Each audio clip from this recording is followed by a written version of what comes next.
नमस्कार दोस्तों, स्वागत है आपका हमारे YouTube चैनल पर जिसका नाम है परीक्षिता एकेडमी। और आज हम बात करने वाले हैं मौर्य साम्राज्य के बारे में। यह इस सीरीज़ का हमारा तीसरा वीडियो है, अर्थात आज की वीडियो में हम बात करने वाले हैं मौर्यकालीन शासन व्यवस्था के बारे में। प्राचीन भारत के इतिहास के अंतर्गत ये टॉपिक आता है और हमारे इस वीडियो का पैटर्न जो है वो MCQ प्रकार का है, जिसमें हम आपको ज़्यादा से ज़्यादा जानकारी बताने की कोशिश करेंगे।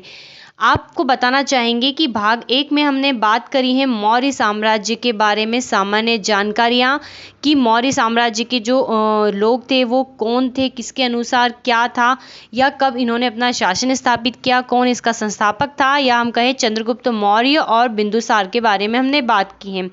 भाग 2 में हमने अशोक के बारे में बात करी है और मुख्य रूप से अशोक के अभिलेख के बारे में विस्तार से चर्चा की। और भाग 3 में हम मौर्य शासन की व्यवस्था की बात करेंगे और यह इस सीरीज का अर्थात मौर्य साम्राज्य का हमारा लास्ट वीडियो होने वाला है। तो चलिए हम बात करते हैं, लेकिन आगे बढ़ने से पहले हमेशा की तरह आपसे कहना चाहेंगे कि अगर आप हमारे इस YouTube चैनल पर नए हैं तो आज ही हमारे चैनल को सब्सक्राइब करें। अगर आपको हमारा वीडियो पसंद आता है तो इसे लाइक और शेयर ज़रूर करें, और किसी भी प्रकार के सजेशन के लिए आप कमेंट सेक्शन में जाकर हमें बता सकते हैं। तो चलिए आगे बढ़ते हैं और बात करते हैं मौर्य साम्राज्य के बारे में। तो हमारा आज का पहला क्वेश्चन है कि अशोक के समय मौर्य काल में प्रांतों की संख्या कितनी थी। तो सबसे पहली बात तो हमें समझना होगा कि प्रांत क्या होते थे। तो जैसा कि हमने बताया कि हम मौर्य साम्राज्य पढ़ रहे हैं, तो मौर्य साम्राज्य में चंद्रगुप्त मौर्य थे। इनके बाद जो इनकी पीढ़ियाँ आती रही और अशोक ने कई सारे हिस्सों में जो है अपना साम्राज्य का विस्तार कर लिया था। तो पूरे साम्राज्य जहाँ पर अशोक का या हम कहें मौर्य साम्राज्य के शासकों का शासन था, उसको केंद्र कहते थे। जैसे कि आज भी हमारे अंदर केंद्र की अवधारणा है। भारत में केंद्र का विभाजन छोटे छोटे पार्ट्स में किया जाता था, जिसका नाम दिया गया था प्रांत, ताकि प्रशासन को सुचारू रूप से चलाया जा सके। तो उस समय जो प्रांतों की संख्या थी वो कितनी थी? 5 प्रांत थे। ठीक है, मौर्य काल में कितने प्रांत थे? तो 5 प्रांत थे। कौन कौन से प्रांत हैं तो इसके बारे में हमें पता होना चाहिए। तो हम बात करते हैं, तो कौटिल्य के अर्थशास्त्र में 5 प्रांतों का उल्लेख किया गया है। पहला है उत्तरापथ, जिसकी राजधानी क्या थी? तक्षशिला थी। दूसरा था दक्षिणापथ, जिसकी राजधानी स्वर्णगिरी थी। तीसरा है अवंती, जिसकी राजधानी उज्जैन थी। ठीक है, अवंती। चौथा था प्राची, जिसकी राजधानी पाटलिपुत्र था। और 5वां इसका प्रांत था कलिंग, जिसकी राजधानी क्या थी? तौसली थी। तो मौर्य, अगर अशोक का नाम ना भी लिखा रहे तो आपको समझना है कि अशोक के समय या फिर मौर्य काल में प्रांतों की संख्या कितनी थी। तो 5 प्रांत थे: उत्तरापथ, दक्षिणापथ, अवंती, प्राची और कलिंग। ठीक है, और बौद्ध ग्रंथ और जो ये प्रांत थे, इन सभी में क्या था? एक मंत्री परिषद भी होती थी, जिसको हम प्रांतीय मंत्री परिषद कहते थे। इसी प्रकार केंद्र में भी मंत्री परिषद होती थी, जिसको केंद्रीय मंत्री परिषद कहते थे, जिसमें सदस्यों की संख्या सामान्यतः 12, 16 या 20 होती थी। तो दिव्यादन बौद्ध ग्रंथ है एक, जिसमें ये कहा गया है कि प्रांतीय मंत्री परिषद किसी महत्वपूर्ण मामले की जानकारी बिना प्रांत प्रति को बताए सीधे केंद्र को भेज सकता है। तो इन सभी प्रांतों में क्या? एक प्रमुख होते थे। ठीक है, इन सभी प्रांत में एक प्रमुख होते थे, जो जनरली राजकुल जो होता था उसी से संबंधित व्यक्ति होता था, जिसको कुमार या आर्यपुत्र कहते थे। तो ये जो यहाँ, तो ये भी यहाँ के समझ लीजिए राजकुमार रहते थे। तो यहाँ पर ये बताया है दिव्यादान में कि इनकी जो प्रांत प्रति होता था, जिसके अंडर में प्रांतीय मंत्री परिषद होती थी, अगर उन्हें किसी प्रकार का रिकमेंडेशन देना है, बात करनी है, तो डायरेक्ट केंद्र से भी बात कर सकता था, जो कि उस समय की शासन व्यवस्था की ओर इंगित करता है। ठीक है, एक प्रशासनिक ढांचा बताता है कि मौर्य काल का प्रशासनिक ढांचा कितना अच्छा रहा होगा। चलिए, तो ये वाला क्वेश्चन हमारा हो गया है। चलिए हम आगे बढ़ते हैं, बात करते हैं प्रांतों का विभाजन किसमें किया गया है। तो 5 प्रांत तो थे, लेकिन उसको भी सुचारू रूप से चलाने के लिए उसे कई और पार्ट्स में डिवाइड किया गया था, फिर उसका भी फर्दर डिवीजन किया गया था, जिस प्रकार से आज हमारे देश में केंद्र की अवधारणा है। केंद्र को जो है राज्यों में बांटा जाता है, राज्यों को जिलों में बांटा जाता है, जिलों को तहसीलों में बांटा जाता है, ग्राम में बांटते हैं। इस प्रकार से वहाँ पर भी ऐसा ही एक ढांचा था। चलिए, तो प्रांतों को जिसमें बांटा जाता है उसको कहते हैं मंडल या संभाग। ठीक है, मंडला नहीं है, ये मंडल या संभाग कहते हैं। इसको हम आगे अभी और अच्छे से बताने वाले हैं डिटेल में। चलिए, तो हमारा नेक्स्ट क्वेश्चन है, प्रशासन की सबसे छोटी इकाई कौन सी थी? तो प्रशासन की सबसे छोटी इकाई जानने के लिए हमें फिर से इसका क्रोनोलॉजिकल ऑर्डर देखना होगा। हाँ, तो हम आपको बताते हैं। चलिए, तो सबसे ऊपर क्या है? केंद्र है। केंद्र का विभाजन किसमें किया गया है? प्रांत में किया गया है। अभी बताया हमने। प्रांत का विभाजन जिसमें किया गया था उसको बोलते हैं मंडल या संभाग। मंडल का विभाजन जिसमें किया गया है उसको कहते थे विषय या जिला। ठीक है, विषय, जिला या आहार।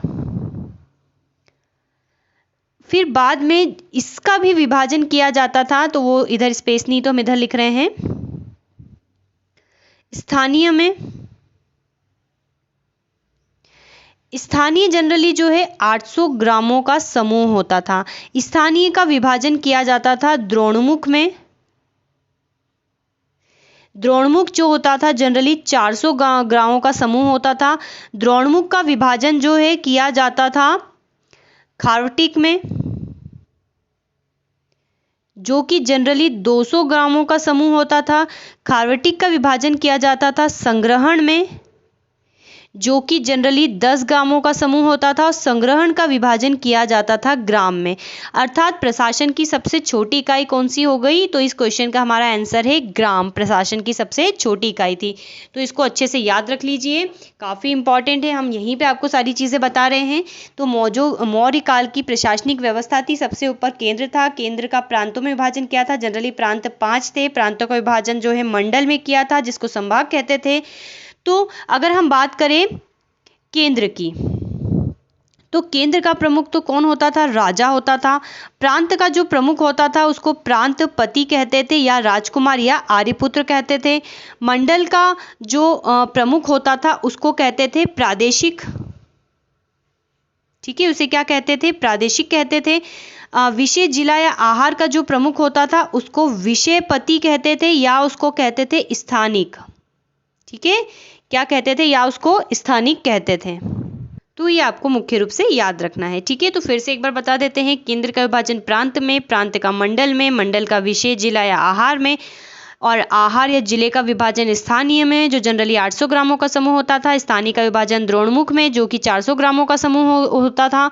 द्रोणमुख का विभाजन जो है उससे छोटी प्रशासनिक इकाई खार्वटिक होती थी, जो जनरली 200 ग्रामों का समूह होता था। खार्वटिक से छोटी प्रशासनिक इकाई संग्रहण थी, जो 10 ग्रामों का समूह था। संग्रहण का जो प्रमुख अधिकारी था वो क्या कहलाता था? वो गोप कहलाता था। ठीक है, संग्रहण का प्रमुख अधिकारी गोप कहलाता था, जो मुख्यतः जनगणना का कार्य करता था। और सबसे छोटी प्रशासनिक इकाई ग्राम होती है, जिसका प्रमुख अधिकारी क्या कहलाता था? ग्रामीणी कहलाता था। ठीक है, इसका प्रमुख अधिकारी क्या कहलाता था? तो ग्रामीणी कहलाता था। तो एक ही क्वेश्चन में हमने पूरा ढांचा आपको समझा दिया है, तो ये आपको कंठस्थ तरीके से याद रखना है। चलिए आगे बढ़ते हैं, बात करते हैं नेक्स्ट क्वेश्चन की। तो मेगास्थनीज के अनुसार पाटलिपुत्र नगर का प्रशासन कितनी समितियां करती थी? तो इसका सही जवाब है 6। ठीक है, मेगास्थनीज ने अपनी पुस्तक इंडिका में वर्णन किया है कि पाटलिपुत्र नगर, जो कि उस समय काफ़ी भव्य हुआ करता था, राजधानी हुआ करता था चंद्रगुप्त मौर्य के समय में, क्योंकि चंद्रगुप्त मौर्य के समय में रहा था। तो नगर का प्रशासन 6 समितियों के माध्यम से किया जाता था, और प्रत्येक समिति में 5-5 सदस्य होते थे, अर्थात कुल मिलाकर 30 सदस्य थे। और ये समितियां कौन सी थी? तो उसका भी हम नाम बता देते हैं। तो शिल्पकला समिति, विदेश समिति, जनसंख्या समिति, उद्योग व्यापार समिति, वस्तु निरीक्षक समिति और कर निरीक्षक समिति होती थी। ठीक है, 6 समितियां थी क्रमशः शिल्पकला समिति, विदेश समिति, जनसंख्या समिति, उद्योग व्यापार समिति, वस्तु निरीक्षक समिति और कर निरीक्षक समिति होती थी। चलिए, तो नेक्स्ट क्वेश्चन है हमारा कि मौर्य काल में फौजदारी न्यायालय को क्या कहते थे। तो जनरली आज के टर्म्स में हम कहें तो फौजदारी न्यायालय मतलब क्रिमिनल केस होते हैं, ठीक है। तो जिस प्रकार से आज भी दो केसेस होते हैं, मुख्य रूप से उसको सेपरेट करते हैं, एक होते हैं सिविल मामले और एक होते फौजदारी मामले। अर्थात फौजदारी में क्रिमिनल होता है, क्रिमिनल मतलब जहाँ पर मारकाट हो जाती है, और सिविल केस जनरली अधिकार को लेकर हुआ करता है। तो फौजदारी मामले या क्रिमिनल न्यायालय को क्या कहते थे उस समय पर, तो उस समय पर इसका सही उत्तर है कंठक शोधन कहा जाता था। अगर हम मौर्य काल की बात करें तो सर्वोच्च न्यायालय जो था राजा का न्यायालय होता था, अर्थात सबसे मेन राजा होता था, सबसे छोटा ग्राम न्यायालय होता था। अर्थशास्त्र में दो प्रकार के न्यायालयों का उल्लेख है। कौन कौन से न्यायालय का, तो जो दीवानी न्यायालय है, अर्थात जो सिविल न्यायालय, इसको हिंदी में दीवानी कहते हैं, ठीक है, और इंग्लिश में इसको सिविल कहते हैं। तो दीवानी जो न्यायालय है उसको क्या कहते थे, धर्म स्थीय कहते थे, धर्म स्थीय कहते थे। और जो फौजदारी न्यायालय होते हैं उसको क्या कहते थे, तो उसको कंठक शोधन न्यायालय कहा जाता था, जिसके प्रमुख को प्रदेष्टा या प्रादेशिक कहते थे, ठीक है। जिसके प्रमुख को क्या कहते थे, प्रदेष्टा या प्रादेशिक कहा जाता था। न्याय क्षेत्र काफ़ी कठोर था, मृत्युदंड, अंग विच्छेद, कारावास, जुर्माना जैसी चीज़ें हुआ करती थी। तो इसका सही उत्तर क्या है, कंठक शोधन। चलिए नेक्स्ट क्वेश्चन है, मौर्य काल में एक स्थान में रहने वाले गुप्तचर को क्या कहते थे। तो जनरली जो कौटिल्य का अर्थशास्त्र है उसमें दो प्रकार के गुप्तचरों की चर्चा की गई है। एक है संस्था और दूसरी है संचरा, ठीक है। एक है संस्था और दूसरी है संचरा। तो जो संस्था होती थी वो एक स्थान में रहने वाले गुप्तचर होते थे, एक स्थान में रहने वाले गुप्तचर होते। तो जो संचरा था ये भ्रमणशील गुप्तचर होते थे, ठीक है, घूम घूम के ये सूचना एकत्रित करते थे, तो भ्रमणशील गुप्तचर होते थे। तो इस क्वेश्चन का सही जवाब है संस्था। चलिए नेक्स्ट है, बौद्ध ग्रंथ महावस्तु के अनुसार मौर्य काल में कितने प्रकार के शिल्पों का उल्लेख है। शिल्पों का उल्लेख का अर्थ है कि कितने प्रकार के व्यवसाय हुआ करते थे। तो कुल तो 36 प्रकार के व्यवसाय हुआ करते थे। नेक्स्ट है, मौर्य काल में कृषि विभागों को क्या कहते थे। तो मौर्य काल में जो कृषि विभाग होता था उसको सिताध्यक्ष कहते थे, अर्थात इस मंत्रालय, एक प्रकार का जो है मंत्रालय हुआ करता था, ठीक है, जिसमें कृषि भूमि से संबंधित चीजें होती थी, अर्थात ये कृषि विभाग होता था। इसी प्रकार से राजस्व एकत्रित करने का कार्य किसका होता था। तो राजस्व एकत्रित करने का जो कार्य है वो किसका होता था। तो 4 ऑप्शन आपके सामने दिए गए हैं और इसका सही जवाब है समाहर्ता, ठीक है। तो जो समाहर्ता है इसका काम राजस्व एकत्रित करना, अर्थात आय व्यय का ब्यौरा रखना और वार्षिक बजट पेश करना होता था। ये नाम और ये टर्मिनोलॉजी आपको याद रखनी है, एग्जाम में पूछी जाती है। और ये जो क्वेश्चन है सीताध्यक्ष वाला है, पूछा जा चुका है। वाणिज्य विभाग अध्यक्ष किसको कहते थे, मतलब जो वाणिज्य विभाग संभालता था उसको क्या कहते थे, या हम कहें जो वाणिज्य विभाग का अध्यक्ष होता था उसको क्या कहा जाता था। हमने आपको वीडियो 1 में भी बताया था कि मौर्य काल में जो है टोटल 18 तीर्थ थे, अर्थात 18 अधिकारी होते थे जो कि प्रमुख मंत्रालयों के समान होते थे, और उसके अंडर में भी कई सारे जो होते थे मंत्रालय या दूसरे अधिकारी होती थे जिसको महामात्र कहा जाता था। तो हम यहाँ पर उन्हीं की डिस्कशन कर रहे हैं। एग्जाम में पूछा जाता है तो वाणिज्य विभाग का अध्यक्ष क्या कहलाता था। तो वाणिज्य में अभी बहुत कंफ्यूजन होगा क्योंकि कई सारे नाम है, तो ण आ रहा है तो आपको ण को पकड़ना है, पाणिया अध्यक्ष, ठीक है। तो जो पणिया अध्यक्ष है वो वाणिज्य विभाग का कामकाज संभालता था। खान विभाग का अध्यक्ष किसे कहते थे। तो खान विभाग का जो अध्यक्ष है वो कौन था, आकरा अध्यक्ष, ठीक है, आकरा है। आकरा अध्यक्ष जो है खान विभाग का अध्यक्ष होता था। चलिए नेक्स्ट है, सुदर्शन झील का निर्माण किसने करवाया था। तो सुदर्शन झील का जो निर्माण है वो करवाया था चंद्रगुप्त मौर्य ने, और यह जानकारी हमें रुद्रदामन के जूनागढ़ अभिलेख से मिलती है, जिसका बाद में कई राजाओं ने पुनर्निर्माण करवाया था, जिसमें अशोक भी था और खुद रुद्रदामन भी था। लेकिन निर्माण की अगर बात की जाए तो चंद्रगुप्त मौर्य। विविताध्यक्ष नामक अधिकारी कौन होते हैं। तो ये जनरली जो है चारागाहों की देखरेख करने वाले अधिकारी को जो है कहा जाता था, क्या, विविता अध्यक्ष। नमक नहीं है वो, नामक है। चलिए अब हम यहाँ पर कुछ विशिष्ट और आपको बता देते हैं जिसमें कंफ्यूजन होता है, आपको याद रखना है। पाणिया अध्यक्ष की बात करें तो वाणिज्य विभाग का प्रमुख होता था, ठीक है, ण से याद रखना है। शुल्काध्यक्ष मतलब व्यापार कर वसूल करने वाला। संस्था अध्यक्ष मतलब व्यापारी मार्गों का अध्यक्ष। होता था, पोतवा अध्यक्ष जो मापतोल का अध्यक्ष होता था, सीता अध्यक्ष कृषि विभाग का अध्यक्ष, प्रतिवेदन सम्राट का मुख्य सूचना अधिकारी और अक्षला पाटलाध्यक्ष जो है अकाउंटेंट जनरल होता था उस समय का। तो ये नाम हमको याद रखना है। चलिए नेक्स्ट हम बात करते हैं, तो अर्थशास्त्र में वर्णित हम तीर्थों की बात कर लेते हैं। अर्थशास्त्र जो कौटिल्य के अर्थशास्त्र है उसमें 18 तीर्थ का उल्लेख है, अर्थात 18 अधिकारियों के बारे में बता रखा है। तीर्थ का अर्थ होता है अधिकारी। हो सकता है एग्जाम में पूछा जाए कि तीर्थ मतलब क्या है, यह किस समय का शब्द है, तो ये मौर्य काल का है। 18 तीर्थों का उल्लेख है, तो हम यहाँ पर 18 के नाम आपको बता रहे हैं। मंत्री, पहला अधिकारी होता था मंत्री जो कि राज्य का प्रधानमंत्री होता था। दूसरा होता था पुरोहित जो कि धर्म एवं दान विभाग का प्रधान होता था, नाम से ही समझ पा रहे हैं। तीसरा है सेनापति, सैन्य विभाग का प्रधान होता था। फिर युवराज होता था जो कि प्रांतों का पति होता था, प्रांतों का प्रमुख होता था, राजपुत्र होता था। फिर है दोबारिक, दोबारिक जो है राजकीय द्वार रक्षक होते थे। ठीक है, ये क्या होते थे, राजकीय द्वार रक्षक होते थे। नेक्स्ट है अंतर्वेदिक, तो ये अंतःपुर का अध्यक्ष होता था। ठीक है, ये किसका अध्यक्ष होता था, तो ये अंतःपुर का अध्यक्ष होता था। समाहर्ता, समाहर्ता की बात हम कर चुके हैं, जो आय का संग्रहण करता है, पैसे का। ठीक है, फिर था सन्निधाता। ठीक है, इसमें न भी आएगा आधा, तो सन्निधाता क्या है, सन्निधाता है वो। ठीक है,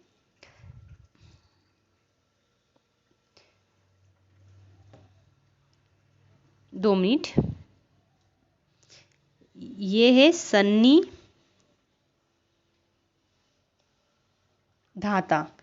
तो सन्निधाता क्या होता था, तो ये राजकीय कोषाध्यक्ष होता था। ठीक है, राजकीय कोषाध्यक्ष होता था। चलिए नेक्स्ट देखते हैं, प्रशास्ता,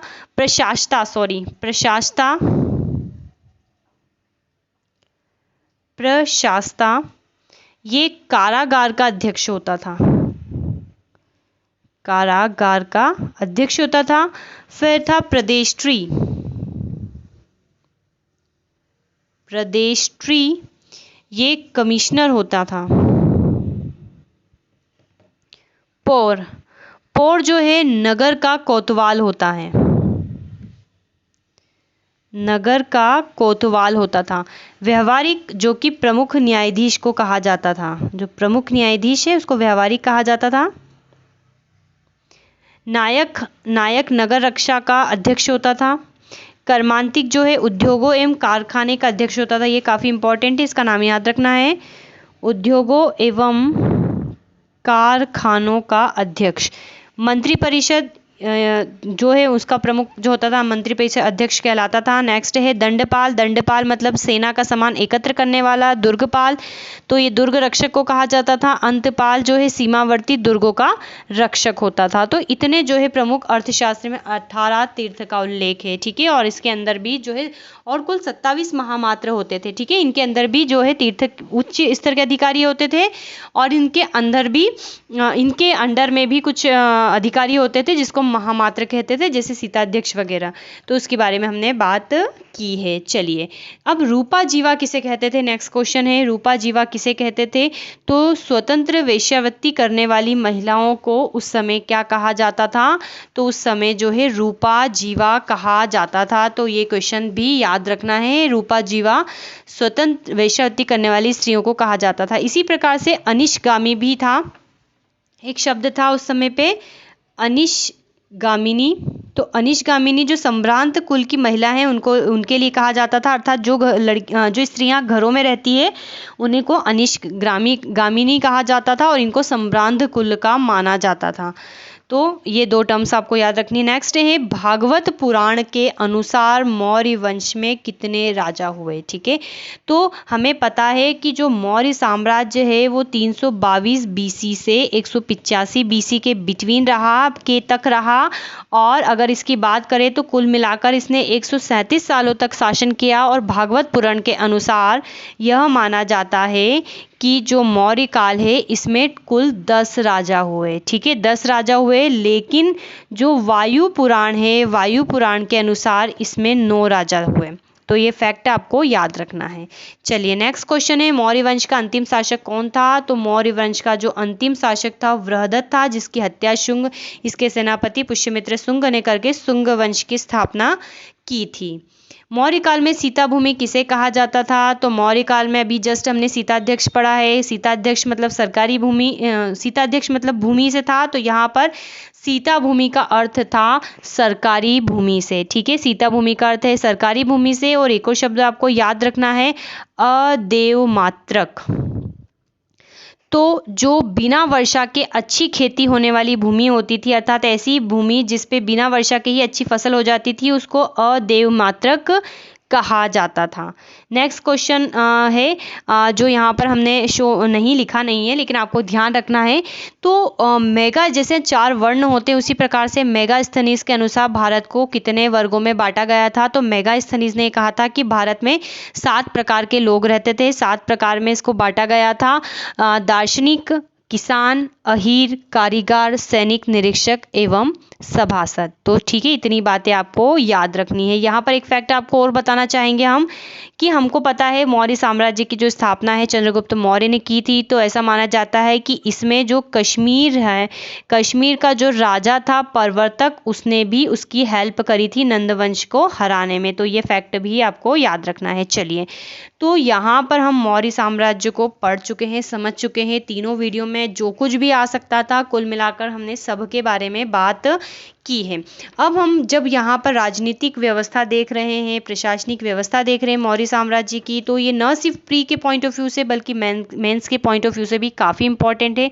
तो इसीलिए हम यहाँ पर ऑब्जेक्टिव एमसीक्यू फॉर्म के अलावा इसको थोड़ा सा संक्षेप में भी आपको बताएंगे मौर्य काल को, कि मौर्य काल की जो राजनीतिक व्यवस्था है वो किस प्रकार की थी। ठीक है, काफ़ी इंपॉर्टेंट है जानना, क्योंकि अगर हमने ये जान लिया तो क्वेश्चंस अगर कहीं से भी आते हैं एग्जाम में तो हम उसको जो है आंसर दे सकते हैं। तो चलिए राजनीतिक व्यवस्था की बात करते हैं। तो मौर्य काल में जो है केंद्रीकृत प्रशासनिक व्यवस्था थी। जैसा हमने देखा है, सबसे बड़ा केंद्र था, केंद्र का विभाजन प्रांत में था, और प्रांत का कोई भी अधिकारी या व्यक्ति डायरेक्ट केंद्र को संपर्क कर सकता था, जो कि केंद्रीय प्रशासन की ओर इंगित करता है। चक्र राज्य में जो है राजतंत्रात्मक प्रणाली थी। राजतंत्रात्मक प्रणाली का मतलब यह है कि राजा ही जो है जेनेटिकली डिक्लेयर होता था। ठीक है, राजा ही प्रभावी व्यक्ति होता था। चक्रवर्ती राज्य की अवधारणा थी, अर्थात राजा से अपेक्षा की जाती थी कि वो पूरे जो है साम्राज्य की स्थापना करे और अपने साम्राज्य का विस्तार करे। यहाँ तक कि राजा के पद का अर्धदेवीकरण भी हो चुका था। अर्धदेवीकरण का मतलब है इसको भगवान के समतुल्य माने जाने लगा था। जैसे कि हमें अशोक की उपाधि देवनाम प्रियदर्शी अर्थात देवताओं का प्रिय से लगा सकते हैं। इसी प्रकार लोक कल्याणकारी अवधारणा थी। ठीक है, अर्थात यहाँ पर लोक कल्याणकारी अवधारणा थी, क्योंकि इस काल के शासक वर्ग ने कई लोक कल्याणकारी कार्य किए थे, जैसे सिंचाई का प्रबंध किया था, वृक्षारोपण, मुफ्त चिकित्सालय भी बनाए थे। राज्य में सप्तांग अवधारणा पर जो राज्य की राजनीतिक व्यवस्था थी वो सप्तांग अवधारणा पर आधारित थी। वीडियो 1 में हमने इसकी चर्चा की है, किस प्रकार से कौटिल्य ने राज्य के 7 अंग बताए हैं। ठीक है, राजा, अमात्य, जनपद, दुर्ग, मित्र, दंड और कोष 7 जो है इसके प्रमुख आधार है। पितृसत्तात्मक अवधारणा थी, अर्थात राजा स्वयं को पिता एवं प्रजा को उसकी संतान मानता था, जैसे कि अशोक के धौली अभिलेख में मिलता है कि सारी प्रजा मेरी संतान है। और विस्तृत नौकरशाही पद्धति व्याप्त थी। हमने कहा है कि राज्य में 18 तीर्थ थे, 27 महामात्र अधिकारी थे।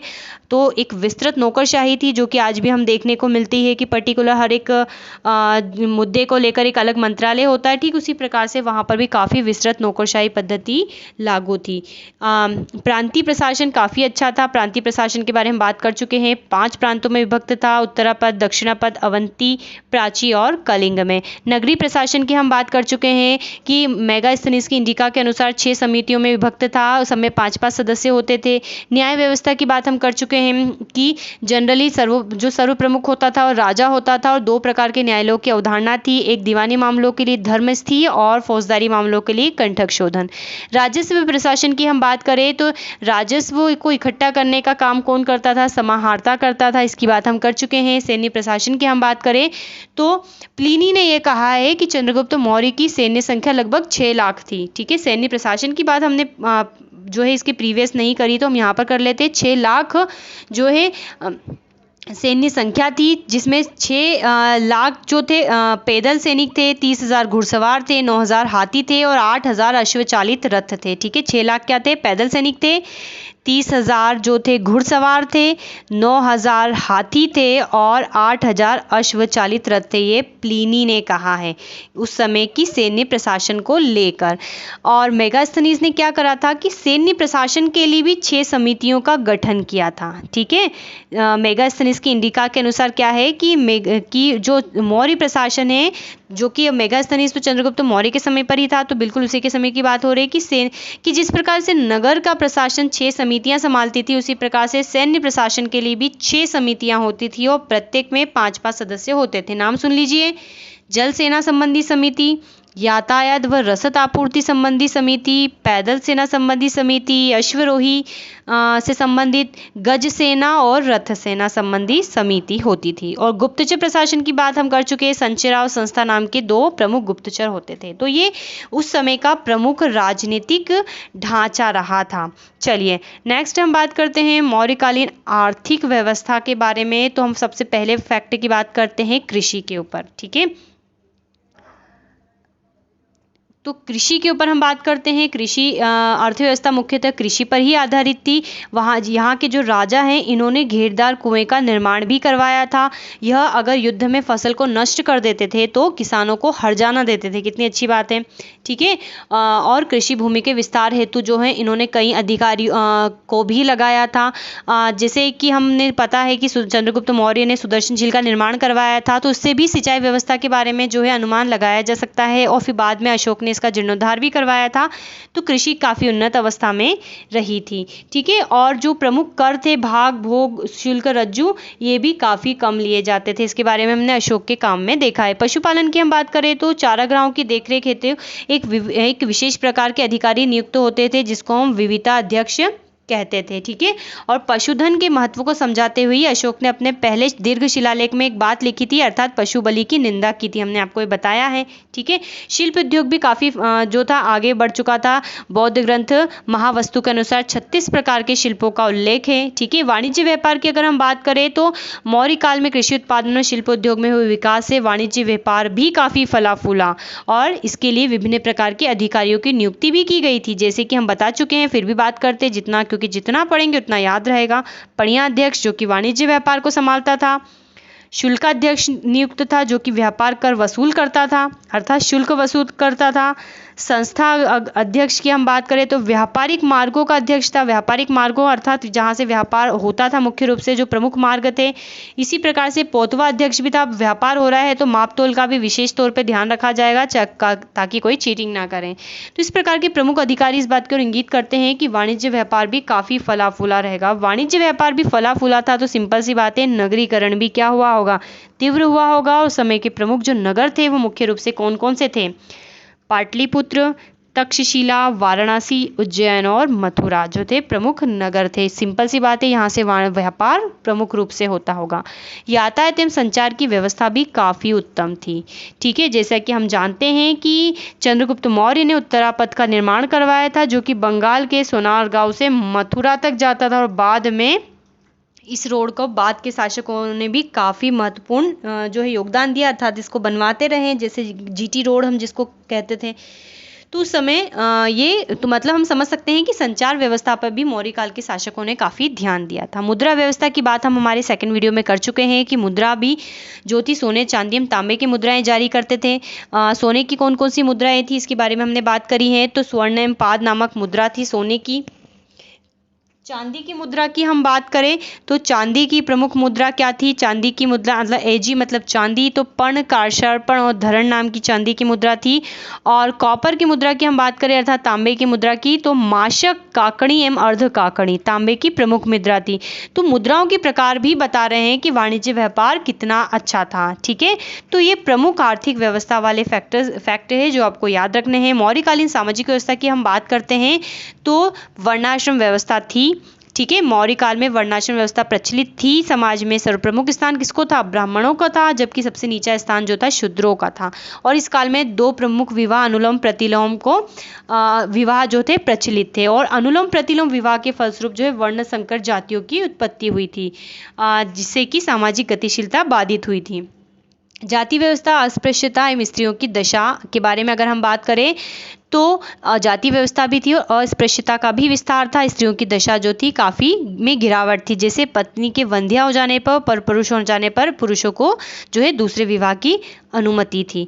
और जो संभ्रांत कुल की स्त्रियां होती थी उनको माना जाता था कि घरों के अंदर रहती है और इनको अनिष्गामी कहा था। वैश्यवृत्ति भी जो थी उस समय प्रचलन में थी। दास व्यवस्था की बात करें तो कौटिल्य के अर्थशास्त्र में ये बताया गया है कि उस समय 9 प्रकार के दास थे और जो दास थे अगर वो अपना कर्ज चुका देते थे तो वो मुक्त भी हो जाते थे, जो कि थोड़ी अच्छी बात थी। बाद के समय में तो दासों की स्थिति बहुत खराब हो गई थी।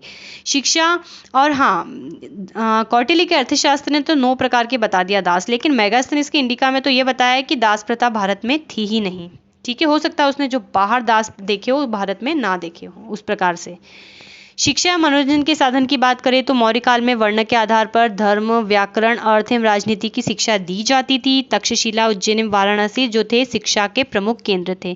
श्रेणियों द्वारा व्यावसायिक शिक्षा की भी व्यवस्था थी। इस काल में नट, नर्तक, गायक, वादक आदि समाज में लोगों का मनोरंजन करते थे। जुआ, शराब, शिकार इत्यादि जो था प्रचलन में था। तो जनरली वही चीज़ें जो आज के समाज में भी व्याप्त हैं। तो दोस्तों यहाँ पर थी मौर्यकालीन सामाजिक व्यवस्था। अगर हम बात करें कुल मिलाकर तो हमने पूरे मौर्यकाल को कोशिश करा है कि हम कम समय में आपको ज़्यादा से ज़्यादा समझा पाएँ और हमने वही पूरी कोशिश करी है। अगर आपने इसको 2-3 बार देख लिया तो डेफिनेटली आपको याद हो जाएगा। आपको शायद हमारे इस वीडियो से कुछ ना कुछ हेल्प ज़रूर मिलेगी। तो इसी के साथ हम आपका धन्यवाद कहना चाहेंगे जो आपने हमारा यहाँ तक वीडियो देखा, और रिक्वेस्ट करना चाहेंगे कि अगर आपने अभी तक हमारे चैनल को सब्सक्राइब नहीं किया है तो सब्सक्राइब कर ले। वीडियो पसंद आता है तो लाइक करें और शेयर करें। तो thanks for watching and have a nice day.